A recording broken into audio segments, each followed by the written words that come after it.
Iran Israel സംഘർഷവുമായി ബന്ധപ്പെട്ട് പുറത്തുവരുന്ന പുതിയ അപ്ഡേറ്റുകൾ സൂചിപ്പിക്കുന്നത് ഇസ്രായേലിനെതിരെ ഇനി പുതിയൊരാക്രമണത്തിന് ഇറാൻ മുതിർന്നേക്കില്ല എന്നാണ്.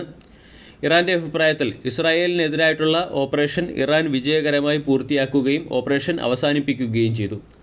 ദമസ്കസിലെ ഇറാൻ നയതന്ത്ര കേന്ദ്രം ആക്രമിച്ചതിനെതിരെ ഇസ്രായേലിനെ ആക്രമിക്കുക വഴി ഇറാൻ സ്വയം പ്രതിരോധം നടപ്പിലാക്കി എന്നാണ് ഇറാൻ പറയുന്നത്. ഇനി ഈ ഓപ്പറേഷൻ ഇറാന് തുടരാൻ താൽപ്പര്യമില്ല. അതുകൊണ്ട് ഇറാനെതിരായിട്ടുള്ള തുടർ നടപടികൾ ഇസ്രായേൽ ഒഴിവാക്കണമെന്ന് ഇറാൻ ഇസ്രായേലിനോട് ആവശ്യപ്പെടുകയും ചെയ്തിട്ടുണ്ട്.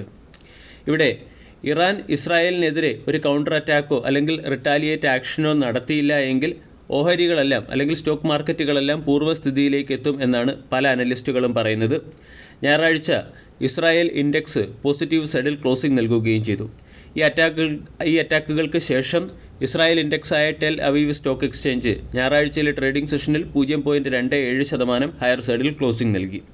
അതുപോലെ തന്നെ വോളറ്റിലിറ്റി ഇൻഡെക്സിൽ വോളറ്റിലിറ്റി ഫിയർ ഫാക്ടറിലുണ്ടായ സഡൻ സ്പൈക്ക് മാറുകയും ബ്രന്റ് ക്രൂഡിൻ്റെ വില $90 പെർ ബാരൽ എന്ന ലെവലിനടുത്ത് സ്റ്റെബിലൈസ് ആവുകയും ചെയ്തിട്ടുണ്ട്. വെള്ളിയാഴ്ചയിലെ ട്രേഡിംഗ് സെഷനിൽ ഇന്ത്യൻ മാർക്കറ്റിൽ foreign portfolio investors bearish stance സ്വീകരിച്ചെങ്കിലും HNIയും റീറ്റെയിലർ ഇൻവെസ്റ്റേഴ്സും ബുള്ളിഷ് സ്റ്റാൻസാണ് സ്വീകരിച്ചിരിക്കുന്നത്. ഈ ഇസ്രായേൽ ഇറാൻ സംഘർഷവുമായി ബന്ധപ്പെട്ടുള്ള മറ്റൊരു പ്രധാന അപ്ഡേറ്റ്, ഇനി ഇറാനെതിരെ ഇസ്രായേൽ ഒരു കൗണ്ടർ സ്ട്രൈക്ക് നടത്തുകയാണെങ്കിൽ കൂടി ഈ കൗണ്ടർ സ്ട്രൈക്കിനെ അമേരിക്ക പിന്തുണയ്ക്കുകയില്ല, അമേരിക്ക ഈ യുദ്ധത്തിൽ പങ്കെടുക്കുകയില്ല എന്നുള്ള ജോ ബൈഡൻ്റെ സപ്പോർട്ടാണ്. അതായത് ഇറാൻ ഇസ്രായേൽ സംഘർഷം ലഘൂകരിക്കുന്നതിന് വേണ്ടി അമേരിക്കയും ശ്രമിക്കുന്നു എന്ന് വേണം ഈ അപ്ഡേറ്റിൽ നിന്നും മനസ്സിലാക്കാൻ.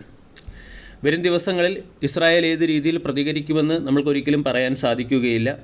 എന്നിരുന്നാലും സംഘർഷം ലഘൂകരിക്കുകയാണെങ്കിൽ അത് ഇന്ത്യൻ മാർക്കറ്റിലും ഗ്ലോബൽ മാർക്കറ്റിലും ഒരു റിക്കവറിക്ക് പിന്നിലെ പ്രധാന കാരണമായി മാറിയേക്കാം. അതേസമയം ഇറാനെതിരെ ഇസ്രായേൽ ഒരു കൗണ്ടർ അറ്റാക്കിന് മുതിർന്നേക്കുകയാണെങ്കിൽ നമ്മൾക്ക് ചില സെക്ടറിലെ സ്റ്റോക്കുകളെ ശ്രദ്ധിക്കേണ്ടതായിട്ട് വരും. അടുത്ത ആഴ്ചയും ഏപ്രിൽ 17 സ്റ്റോക്ക് മാർക്കറ്റ് അവധിയായതുകൊണ്ട് ഒരു ട്രങ്കേറ്റഡ് വീക്കാണ് വരുന്നത്. ട്രങ്കേറ്റഡ് വീക്കുകളിൽ വോളറ്റിലിറ്റി കൂടാനും അതായത് ട്രേഡിംഗ് വോളിയവും ലിക്വിഡിറ്റിയും കുറയാനുമുള്ള സാധ്യതയുണ്ട്. ഇനി ഇസ്രായേൽ ഇറാൻ കോൺഫ്ലിക്റ്റിൻ്റെ പശ്ചാത്തലത്തിൽ ശ്രദ്ധിക്കേണ്ട ചില പ്രധാനപ്പെട്ട സ്റ്റോക്കുകളിലേക്ക് കടക്കാം. ഒന്നാമത്തേത് അദാനി പോർട്ട്. 2024 ജനുവരി മാസത്തിൽ $1 ബില്യൺ അദാനി പോർട്ട് ഗ്രൂപ്പ് ഇസ്രായേലിലെ ഹൈഫ പോർട്ടിനെ അക്വയർ ചെയ്തത്. യുദ്ധം ഇതുവരെയും ഹൈഫ പോർട്ടിനെ ബാധിച്ചിട്ടില്ല എങ്കിലും രണ്ട് രാജ്യങ്ങളും ഫുൾ ഫ്ലെഡ്ജ്ഡ് യുദ്ധത്തിലേക്ക് നീങ്ങുകയാണെങ്കിൽ ഹൈഫ പോർട്ടിലുള്ള ഇൻഫ്രാസ്ട്രക്ചർ ആക്ടിവിറ്റീസ് ഇറാൻ്റെ ഒരു പ്രധാന പൊട്ടൻഷ്യൽ ടാർഗറ്റായി മാറാൻ സാധ്യതയുണ്ട്. അതിൻ്റെ പശ്ചാത്തലത്തിൽ അദാനി പോർട്ട് എന്ന സ്റ്റോക്കിനെ ശ്രദ്ധിക്കാവുന്നതാണ്. രണ്ടാമത്തെ സ്റ്റോക്ക് സൺഫാർമയുടെ സബ്സിഡറി കമ്പനിയായ ടാരോ എന്ന കമ്പനി ഒരു ഇസ്രായേൽ ഫിമാണ്. ഇസ്രായേൽ യുദ്ധത്തിലേക്ക് നീങ്ങുകയാണെങ്കിൽ ടാരോയുടെ പ്രൊഡക്ഷനെ ഇത് ബാധിക്കാൻ സാധ്യതയുണ്ട്. അതിൻ്റെ പശ്ചാത്തലത്തിൽ സൺഫാർമ എന്ന സ്റ്റോക്കിലും നെഗറ്റീവ് മാർക്കറ്റ് റിയാക്ഷൻ പ്രതീക്ഷിച്ചേക്കാം. മൂന്നാമത്തേത് ഓയിൽ മാർക്കറ്റിംഗ് കമ്പനികളായ HPCL, IOCL, BPCL തുടങ്ങിയ സ്റ്റോക്കുകളാണ്. യുദ്ധം തുടരുകയാണെങ്കിൽ ക്രൂഡിൻ്റെ വില $100 പെർ ബാരലിന് മുകളിലേക്ക് എത്തിയേക്കും. ഇത് ഓയിൽ മാർക്കറ്റിംഗ് കമ്പനികളുടെ മാർജിനെ പ്രതികൂലമായി ബാധിക്കാൻ സാധ്യതയുണ്ട്. അതുകൊണ്ട് ഓയിൽ മാർക്കറ്റിംഗ് സ്റ്റോക്കുകളെ നമ്മൾക്ക് പ്രത്യേകമായും ശ്രദ്ധിക്കാം. നാലാമത്തേത് പെയിൻറ്റ് സെക്ടറിലെ സ്റ്റോക്കുകൾ. പ്രത്യേകിച്ചും ഡെക്കറേറ്റീവ് പെയിൻറ്റുകളുടെ ഒരു പ്രധാന ഇൻപുട്ട് മെറ്റീരിയലാണ് ക്രൂഡ്. ഡെക്കറേറ്റീവ് പെയിൻറ്റ് സെക്ടറിലെ കമ്പനികൾക്ക് ഇൻപുട്ട് മെറ്റീരിയൽസിൻ്റെ വില നിയന്ത്രിക്കാനും സാധിക്കുകയില്ല. അതുപോലെ തന്നെ വില പെട്ടെന്ന് കൺസ്യൂമേഴ്സിലേക്ക് എത്തിക്കാനും സാധിക്കുകയില്ല.